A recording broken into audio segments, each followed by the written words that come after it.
Magandang mapagpalang araw po kaibigan. Ito po ang inyong kaibigan kay Jesus, Brother Manny Bautista. Ano po, tayo po ay nasa programang Ang Pagbubunyag ng Katotohanan o Salita ng Diyos ayon sa Biblia. Ibubunyag po natin yung nakasulat. Wala po tayong dinaragdag, wala tayong binabawas. Kung ano yung nakasulat, yun ang ating ibubulgar. Po, Panginoon Diyos, samahan mo po kami. Sugayin mong iyong Santong Espiritu upang siyang unang manguna sa amin, magpatotoo ng iyong salita. Sa ngalan ni Jesus, Amen. Dito po sa sulat ni San Pedro, sa ikalawang Pedro chapter 1 verse 3. Tinanggap natin sa pamamagitan ng kapangyarihan ng Diyos ang lahat ng bagay na magtuturo sa atin upang tayo mamuhay na makadiyos. Ito'y dahil sa ating pagkakilala kay Jesus na siya ring tumawag sa atin upang baginan tayo ng kanyang karangalan at kabutihan. Sa 4 po, sa parahang ito ay binigyan tayo ng mga dakila at mga kaalagaan pangako upang makaiwas tayo sa nakakasirang pagnanasa sa sanlibutan. Ito at upang makabahagi tayo sa kanyang likas bilang Diyos. Ayan, ano po? Sabi ni San Pedro, anong sabi niya po sa uling pangungusap ng verse 4? Ano po? At upang makabahagi tayo sa kanyang likas bilang Diyos. Sabi niya po, Diyos si Jesus. Hindi po siya ang Ama. Siya si Jesus. Ano po? Anong tawag ni Pedro? Bilang Diyos. Sa 10, ang ipinahayag namin sa inyo tungkol sa kapangyarihan at muling pagparito ng ating Panginoong Yesukristo ay hindi mga alamat at kata lamang ng tao. Nasaksiyan namin ang kanyang kadakilahan. O kita niyo po? Yan po palang mga ipinapahayag ni Apostol Pedro. Anong sabi niya? Maliwanag po Sabi niya, hindi mga alamat na kata lamang ng tao. O, kita niyo po, ano? Hindi alamat o kata ng tao. Anong sabi niya po? Sunod. Sa 17. 16 po pala yung binasa ko, ano? Hindi 10. Ikalawang Pedro 1:16. Dito naman po sa 17, nang tanggapin niya mula sa Ama ang karangalan at kapurihan. Ito'y nangyari nang marinig namin ang tinig mula sa dakilang kalwalatian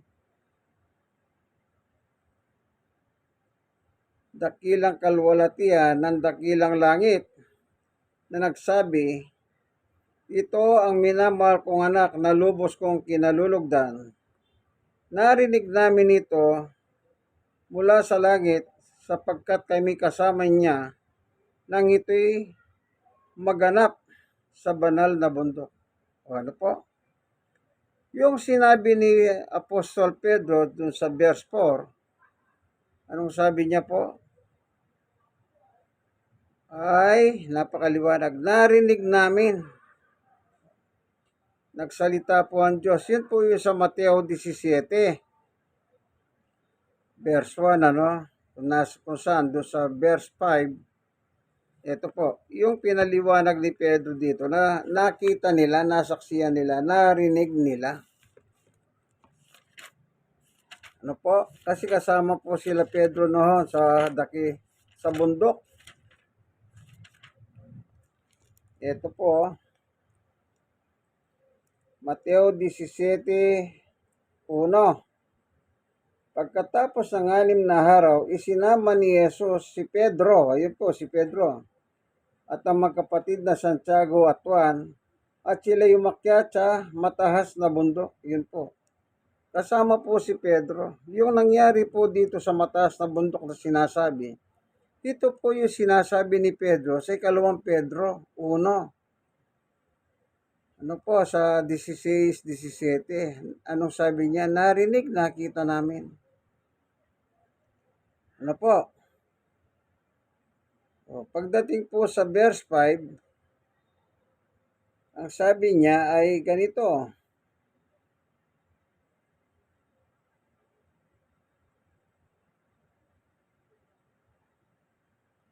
Habang nagsasalita pa si Pedro, nililiman sila ng napakaliwanag na hulap. Mula rito may tinig na nagsabi, ito ang minamahal kong anak, na lubos kong kinalulugdan, pakinggan ninyo siya. O maliwanag po, ano? Yung sa Mateo 17, 1 hanggang 5, iya po sinasabi dito ni Pedro. Ano po, anong sabi niya? Ang ipinahayag namin sa inyo. O, yung nakita po, nasaksiyan ni Pedro, narinig, yun po ang ipinapahayag niya. Ano po? Sino daw po si Jesus? Sabi ni Apostol Pedro. At upang makabahagi tayo sa kanyang likas bilang Diyos. Ano po daw ang kalikasan ni Jesus o likas ni Jesus? Diyos. Sinong may sabi? Si Pedro. Meron po bang problema sa sinabi ni Pedro na Diyos si Jesus? Wala po. Apostol si Pedro eh. Pero meron pong mga reliyon nagsasabi, hindi daw Diyos si Jesus. Ay mga ano po yun, mga bulahan. Mga nagkukunwari lang. No po, hindi sila tunay na sugo. Kahit sabihin pa nilang sila'y sugo. Hindi po sila sugo kasi yung aral lang ni Pedro, hindi po nila sinasangayunan. Paano magiging sugo ka ng Diyos? Di parehas ang aral niya ni Pedro. Hindi nga po sila naniniwalang Diyos si Jesus eh. So sabi ni Pedro, ano po, likas bilang Diyos. Sino po? Si Jesus. Sa 2 Pedro 1:4. Yun po yung binasa natin. Ano? Ngayon po, punta naman natin si Juan. Sabi ni Juan,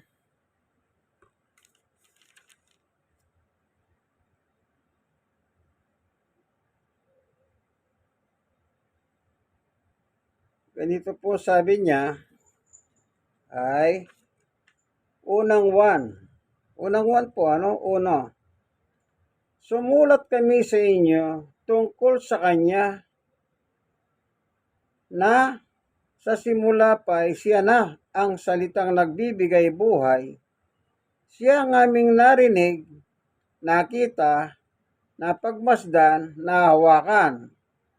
2. Nahayag ang buhay nito, nakita namin siya, pinatotohanan namin at ipinangaral sa inyo ang buhay na walang hanggan na nasa Ama at nahayag sa amin. 3. Ipinahayag nga namin sa inyo ang aming nakita, narinig, upang makasama kayo sa aming pakikiisa sa Ama at sa kanyang anak na si Jesucristo. Ano po? 4. Sinasabi namin ito upang malubos ang ating kagalakan. O ano sabi ni Juan? Yung palang sinasabi nila ay yung kay Juan, yung narinig, nakita, napagmasdan, at nahawakan. Ano po? So, ibig sabihin, nasaksiyan din po ni Juan itong sinasabi niya.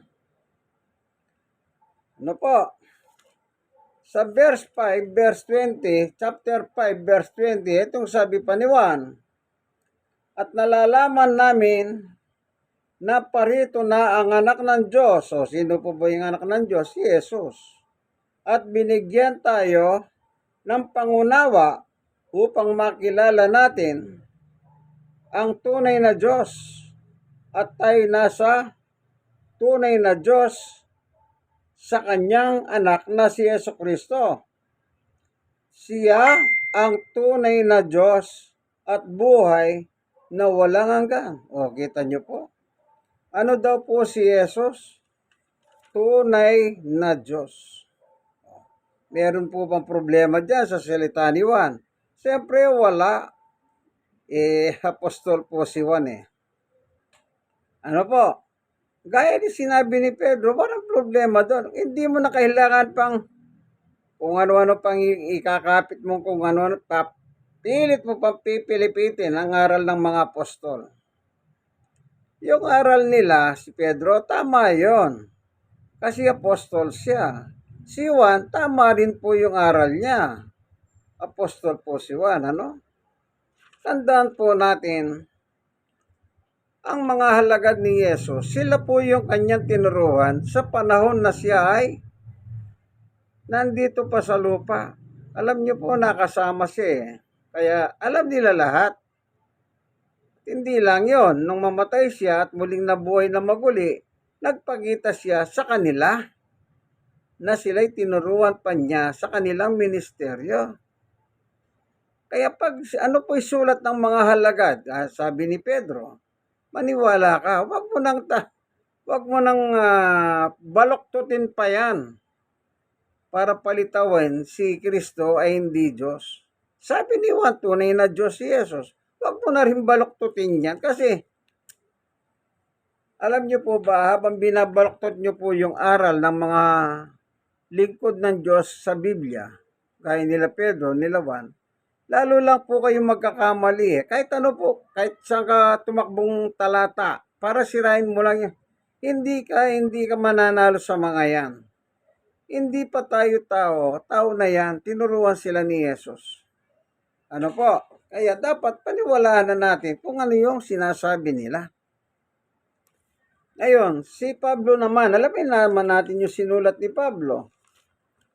Nang siya po ay pinili bilang mangangaral sa mga hentil naman. Tignan natin kung ano sabi ni Apostol Pablo. Ano po? Dito po sa kanyang epistola.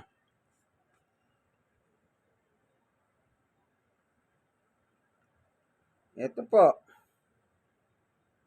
Sa Galacia 1:11, sabi ni Pablo, mga kapatid, nais kong malaman ninyo ang magandang balitang ipinangangaral ko, hindi katanang tao. Ayun, naulit na naman po, ano? Hindi ra po katanang tao. Parang si Pedro, hindi alamat o katanang tao. Ano po? Si Juan naman, nakita namin na nahawakan, napagmasdan. Ano po? O tuloy natin yung kay Pablo naman. Mga kapatid, nais kong malaman ninyo ang magandang balitang ipinangangaral ko, hindi katanang tao. 12. Hindi ko ito tinanggap mula sa tao at hindi rin itinuro sa akin ng sino mang tao. Si Jesucristo mismo ang nagayag nito sa akin. Kita niyo po ano sabi niya, hindi ka tanang tao, hindi itinuro sa akin sino mang tao, ipinahayag ni Jesucristo. So maliwanag, hindi po tao si Jesucristo. Kasi kung tao sana yung nagayag sa kanya, sabihin niya, inayag ni taong Kristo. Hindi po hindi tao, ang sabi niya Tapos minensyon niya yung pangalan ni Jesucristo. Dilalabas hindi po pala tao si Jesucristo. Na po? Tandaan niyo po yan. Ayun, meron pa sinabi si Apostol Pablo. Dito, ano sabi niya? Ito, babasahin po natin, ano?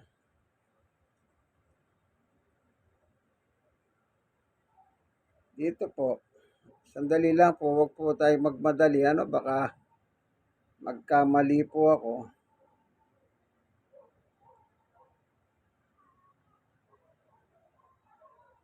Ito po. Meron po sinabi rito si Apostol Pablo, ano? Dito po sa Galatia 2:6. Ngunit walang idinagdag sa aking ipinangangaral. O wala naman po palang dinagdag sa pangangaral ni Pablo.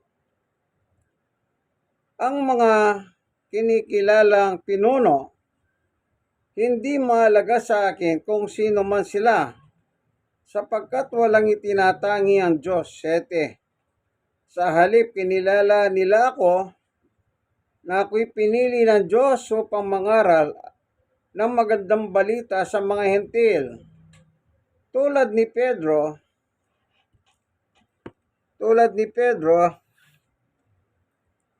na pinili naman upang mangaral ng magandang balita sa mga Hudyo. 8. Ang Diyos na nagbigay ng kapangyarihan kay Pedro na mangaral sa mga Hudyo, ang siya ring nagbigay sa akin ng kapangyarihan mangaral sa mga hentil. 9. Nakita ni na Santiago, Pedro at Juan. Ayun po, yung tatlo binanggit niya, no? Ito po yung kasama ni Jesus sa bundok. Si Pedro, Santiago at Juan, na magkapatid po yun, Santiago Juan, ano po? Na mga kinikilalang haligi ng iglesia na ako'y talagang binigyan ng tanging tungkulin na ito. Kaya tinanggap nila kami ni Bernabe bilang mga manggagawa. Pinagkasunduan namin na kami sa mga hentil, mangangaral at sila namay sa mga Hudyo. Ano po? Yun po ang sabi niya, no? Sila Pablo at Bernabe sa mga hentil. Sila Juan, Santiago at Pedro sa mga Hudyo. Ano po? Yan. Si Juan sabi niya, yung amin nakita ang ipinahayag namin sa inyo. Nakita talaga. Ano po? Yan. So, meron pa po tayong babasahin sa talata na sulat ni Apostol Pablo. Sa Pilipos 2:5-6. Naway magkaroon kayo ng kaisipan na tulad ng kay Kristo Jesus. 6. Kahit siya'y likas at tunay na Diyos. So ano po? Sabi ni Pablo, si Jesus po ay likas at tunay na Diyos. Meron pa bang dapat pag-usapan dyan? Siyempre wala na. Si Pablo yun, apostol yun Ang Diyos ang nagbigay ng kapangyarihan sa kanya. Sabi ni Pablo, si Pedro, ang Diyos din ang nagbigay ng kapangyarihan kay Pedro para mangaral sa mga Hudyo at kami naman mangangaral sa mga hentil. O, maliwanag po, sabi ni Pablo, likas at tunay na Diyos si Jesus. O, kung kukwestiyonan mo pa rin ang surat na yan, lalabas magaling ka pa sa mga lingkod ng Diyos. Wala ka pa man, nakasulat na yan sa Biblia. Pagkatapos, ngayon ka lang lumitaw, sasabihin mo, ay, mali yan. Maling salin yan. Kung ano-ano nagsasabihin mo. Pero yung mga nagpapahayag na si Jesus ay hindi Diyos, nangangaral din po sila Gumagamit din po sila ng iba't ibang klaseng Biblia. Kanya lang, yung gusto lang nilang basahin, yung gusto nila. At yung mga Biblia ginagamit nila, yung pumapabor sa kanila. Gumagamit din po sila ng iba't ibang klaseng Biblia. Ang totoo niyan, inaalokat na nga nila yung saring-saring sinauhunang Biblia para lang po gamitin nila. Pero kung ano man po yung nakalagay dyan, dapat paniwalahan mo. Kasi ang nagsasalita ay ang mga lingkod ng Diyos. Ano po? Hindi po kinu-question yung nakasulat na sinulat ng mga lingkod ng Diyos noong kanyang panahon. Sa kanilang panahon, ano po? Tayong mga taong nabubuhay ngayon dito, tandaan niyo po, kapag sinabi niyong sumasampalataya kayo kay Jesus, o naniniwala kayo kay Jesus, kailangan lahat na nakasulat po tungkol kay Jesus, paniwalahan niyong lahat. Tanggapin niyo na lang pong maluwag sa inyong dibdib, sa inyong puso, sa inyong isipan. Hindi yung sinasabi niyo pang, ay mali yan. Kasi ganito yan. Hindi po, kung ano po yung nakasulat. Kasi yung mga nag-translate po ng Biblia, hindi lang isang tao yan, maraming tao. Translator. Ano po? Yung mga hindi naniniwalang Diyos si Jesus, gumagamit silang Biblia, na isang translator lang. Isang translator lang ang kinalang. Yung gumawa siya ng Biblia niya, halimbawa, bibigyan ko po kayong halimbawa, yung tinatawag nilang George M. Lamsa. O, sino pong sumulat ng Bibliang George M. Lamsa? Translation. Hindi George Lamsa po. Mag-isa lang siya. Pero ang mahirap po sa kanila, yun nga, selective sila. Kunwari, sa harap ng kanilang mga lamesa, pag sila ay nagproprograma sa television, ang dami pong Biblia. Isa-isa binubuklat. Ginagamit. Pero namimili lang sila ng talata. Kumbaga po, yung alam niyo,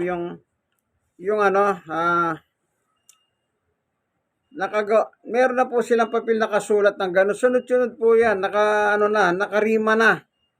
May tanong, may sagot. Anong Bibliang gagamitin mo para sumagot? Ganun po yung ginagawa nila, no? Yun po ay mga peke. Nagpapanggap lang sila. Hindi po sila totoong alagad ni Jesus. Kapag totoong alagad ka ni Jesus, kung ano ang sinulat ng mga lingkod ng Diyos sa Biblia, tungkol kay Jesus, paniwalahan mong lahat yun. Ako lahat po na nakasulat sa Biblia, pinaniniwalahan ko po. Wala po akong pinipiling talata. Basta nakasulat, naniniwala po ako. Ano po? Bakit kailangan mo pang umanap ng iba meron na ngang wikang Tagalog na napakagahan ng pagkatagalog, naintindihan mo na, ayaw mo pa mamaniwala. Ano po, tatandaan niyo po, Ayan po. Ano po yan? In Christ alone. Ano po? Ito po ang inyong kaibigan kay Jesus, Brother Manny Bautista. Dito wala po tayong personalan. Wala pong reliyon na binabanggit dito. Bakit ko sinasabing walang reliyon? Wala naman po sinabing ipangaral mo ang reliyon mo ang nakalagay sa Biblia, ipangaral mo si Jesus. Hindi po sinasabing ipangaral mo ang reliyon mo. Karamihan po ng reliyon ngayon, pinangangaral reliyon nila. Kapag pinangaral nila yung reliyon nila, yung kanila pong doktrina, yun po kanilang ipinangangaral. Yung doktrina po nila, sila po ang nag-concept, sila ang nag-isip. Sila rin ang sumasagot. Yun po yung mga doktrina po nila. Kunwari, bumabasa sila ng Biblia. Kunwari lang. Bakit ko nasabing kunwari? Yun nasa doktrina nila, wala naman sa Biblia. Anong sabi nila? Hindi kailanman naging Diyos si Jesus, kundi taong tagapamagitan lamang. Sipin nyo, kailanman. Wala pa sila, si Kristo, umiiral na po Hebreo, basahin ko po, Dito po sa Hebreo. By the way, ang ginagamit ko po palang Biblia, Magandang Balita Biblia, 2005.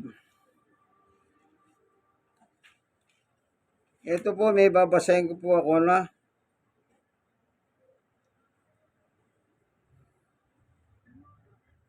Dito po sa Hebreo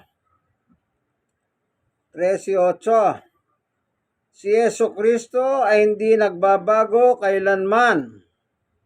Siya ay kahapon, ngayon, at bukas. So, kita niyo po. Yesterday, today, forever. Sino po? Si Yesu Kristo. Ibig sabihin, hindi pa sila tao. Nandun na po si Jesus, kasama na ng Diyos.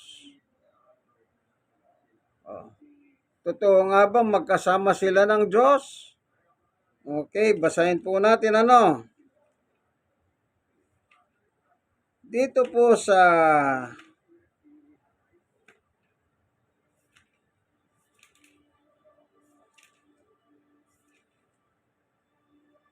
sa 1:1-2. Nang pasimula, naroon na ang salita. Ang salita ay kasama ng Diyos, at ang salita ay Diyos. Sa pamamagitan, sa pasimula ay kasama na siya ng Diyos.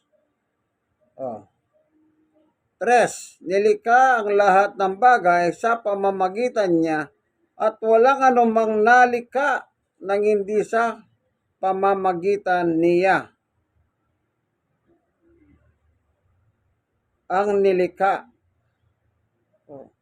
Ano daw po yung salita?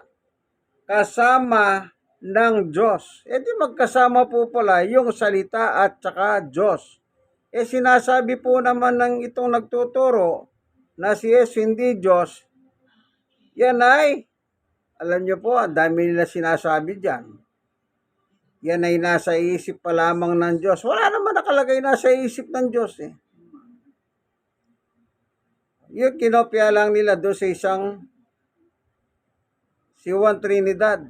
Aral ni Juan Trinidad yun. Yun po ang kinuha nila. Ala silang sarili nga lang, kaya nangopya sila kay Juan Trinidad. Ano po? Mahilig pang mangopya yung mga nagsasabing hindi Diyos si Jesus, kundi tao lamang na tagapamagitan. Mahilig mangopya yan. Nasa isip daw ng Diyos. Si Juan Trinidad po, siya sumulat nun. Ano pa? Yung banal na halik. Kanino nila kinopya yan? Kay Juan Trinidad din. Ay, hindi po, Sino nang pinagkunan nila doon, Ayun yung pag nahalala ko po, Pati yung banal na halik po. Sa susunod, tatapikin natin yan. At naalala ko pong bigla yung kanilang banal na halik. Ang sabi po pala nila, yung kanilang mga tagapagsalita sa harap ng TV, beso-beso lang. Galing po pala kay ano yan, yung mga protestante. Aral ng mga protestante, beso-beso. Naalala ko na po ano, yung sa banal na halik, kung inyo po napapansin, nasa Roma po yun eh. Kayon, yun daw pong banal na halik, kasi tinanong sila, wala silang may sagot. Ang sinagot po nila, yung sulat ni protestante. Di ko na maalala kung sino yung protestante na yon. Na ang ibig sabihin po pala daw ay beso-beso. Sa susunod, meron po akong babasahin ng ganon. Ano, pero wag na natin tapigin. Sa iba na lang pa, pagkakataon, ano, yung beso-beso nila. Na kinopya rin po. Ano, nakopya, mahilig po mangopya yan. Mga, kumbaga sa eskwela nung araw, pagka nangongopya, babagsak sila. Kaya babagsak din sila sa Diyos. O hindi ba pag nangopya ka sa eskwela, nahuli ka ng teacher mo, examination, di ba ibabagsak ka ng teacher mo? Sila rin po dahil nangongopya sila kay Juan Trinidad at mga protestante. Kinopya nila no, yung 111 at saka yung beso-beso, yung banal na halik. Ibabagsak din sila ng Diyos. Ano pa? Yan. Si Jesus ay Diyos. Nakalagay po naman sa Biblia yan. 3 na po yung nagpatunay. Si Juan, si Pedro, at saka si Pablo. Meron pang isa. Ito naman ay controversial sa kanila. Ito po ano. Sa 1:20-28. Panghuli na lang po ito ano. Dadagdag na lang natin ito. Sino naman ang kaeksena ni Jesus dito? Sa 20:28 ng 1. Simulan ko po sa 24 ano. Ang pag-aalinlangan ni Tomas. Ngunit si Tomas na tinatawag na kambal at kabilang sa 12 ay wala roon nang dumating si Jesus. 25. Ano po, sandali lang po, ano? Tuloy po natin sa 25. Kaya sinabi sa kanya ng ibang mga alagad, nakita namin ang Panginoon. Sumagot si Tomas, hindi ako naniniwala hanggat hindi ko nakikita at naawakan ang butas ng mga pako sa kanyang mga kamay at hanggat hindi ko naisuot ang aking daliri sa mga sugat na iyon sa kanyang tagiliran. Ano po? Sa 26. Makalipas ang 1 linggo, muling nagkatipon sa loob ng bahay ang mga alagad na't kasama nila si Tomas.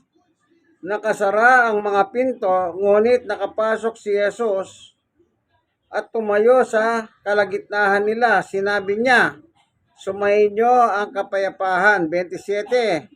At sinabi niya kay Tomas, tignan mo ang aking mga kamay, ilagay mo ang iyong kamay sa aking tagiliran, at huwag ka nang mag-alinlangan pa. Sa halip, maniwala ka. 28. Sumagot si Tomas, Panginoon ko at Diyos ko. 29. Sinabi sa kanya ni Jesus, naniniwala ka na ba dahil nakita mo ako? Mapalad ang naniniwala sa akin kahit hindi nila ako nakita. Isipin niyo po, yung sinabi ng lahat ni Tomas sa mga kasama niyang mga apostol. Nung dumating si Jesus, alam niyang lahat yun. Kung tao ba si Jesus, alam ba niya yung mga pinagsasabi ni Tomas? Baka mapagbintangan pa siya ng Marites. Hindi po. Kasi nga, Diyos si Jesus, alam niya lahat ang nangyayari. Kaya yung lahat na sinasabi ni Tomas sa kanyang kapwa apostol, alam ni Jesus yun. Kaya pagpasok ni Jesus, nakasara ang pinto. Ano po? Kita nyo po, dire-diretso si Jesus, lumulusot sa pinto. Oh, at tumayo pa sa gitna nila, timano, hinarap niya si Tomas. O, Tomas! Oh, pasok na! Yung daliri mo sa butas ng kamay ko, yung tagiliran ko. Oh, bakit alam ni Jesus ang lahat ng pinagsasabi ni Tomas? Oh. Kasi po, Diyos siya. Anak siya ng Diyos. Alam lahat ni Jesus kung paano ang Diyos. Ganon din po ang anak. Magama sila. Na po, tatandaan niyo po yan. Oh, ano sagot ni Tomas? Panginoon ko at Diyos ko. Yan po ay malaking controversial pa rin yan eh. Binabanatan nila si Tomas, patay na si Tomas, paano pa makakapagdepensa? Hindi rin, sinasabi, mali si Tomas dyan. Nagulat si Tomas. Pinagbibintangan pa magugulatin si Tomas. Oh. Hindi po, kasi doon sa talata sumunod, wala naman sinabi si Jesus, Tomas, magugulatin ka pala? Ngayon ko lang nalaman. Oh. Wala pong nakalagay na ganon. Nagulat si Tomas. Bakit po? Nandun ba sila? Nakasaksi ba sila sa nangyaring yon? Na si Tomas nasaksihan nila. Nagulat? Hindi po. Hindi lang po nila matanggap ang sagot ni Tomas. Anong sabi ni Tomas? Panginoon ko at Diyos ko. Maliwanag Diyos po si Jesus sa kanya. Diyos din kay Pedro. Tunay na Diyos kay Juan. Tunay na Diyos kay Pablo. Paano pa pag gusto niyo pa? Apat na po. Apat.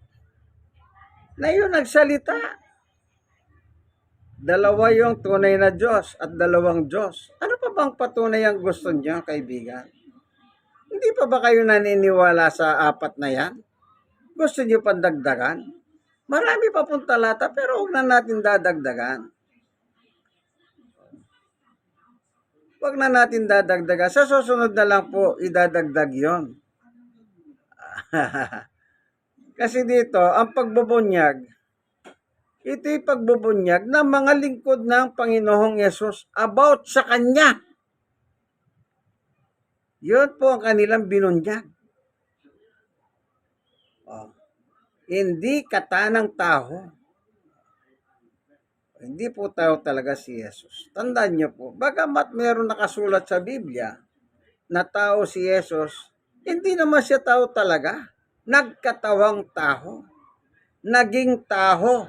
Ganyan po yung mga sulat sa Biblia eh. Kung tao ka na, magkakatawan tao ka pa. Oh.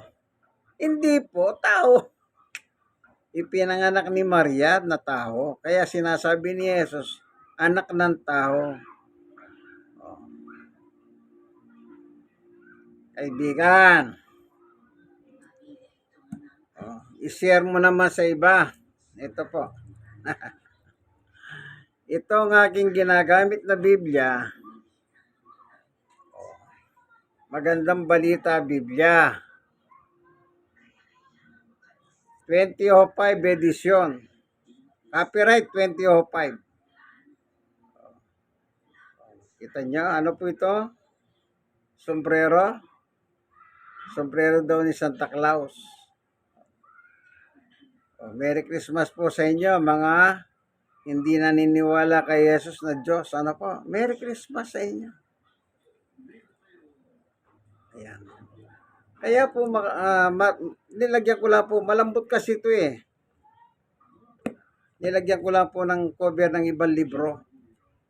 Ano po, kanya lang, pinaganda ko na, nilagyan ko na po dito, Mateo 17:5. Ito po. Ayan.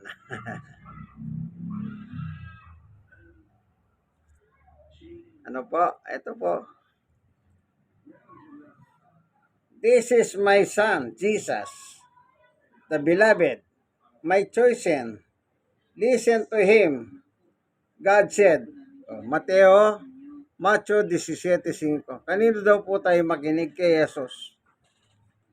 Nung umakyat sa langit, kanino tayo makikinig? Sa mga lingkod niya. Sa mga apostol niya. Ano po? Na nakasulat sa Biblia. Kaibigan, i-share mo naman sa iba. Malay mo, kapag napakinggan nila ito, magliwanag ang nagdidiliman nilang mga kaisipan. Salamat, Panginoon Diyos, sa katotohanan na tinuro mo sa amin ayon sa Biblia, ang pagbubunyag. Salamat po. Meron kong mga lingkod na nagsulat sa kanilang panahon na siya namin pong nababasa sa amin namang panahon. Maraming salamat po yung manonood ng video ito. Nawa, buksan mo kanilang mga isip kung nagdidilim man yan, kung mali ang aral, kung may dala sila ng problema, kabigatan sa buhay, paghahanin mo po, Panginoon Diyos. At kung mayroon silang mga karamdaman, iyong pagalingin. Maraming salamat po sa iyo, aming Diyos. Sa ngalan ni Jesus, Amen and Amen. In Christ alone. Magandang araw po, O mapagpalang araw. Ito po ang inyong kaibigan kay Jesus, Brother Manny Bautista. Nasa programa po kayo, ang pagbubunyag ng katotohanan o salita ng Diyos ayon sa Biblia. God bless us all. Amen. Amen.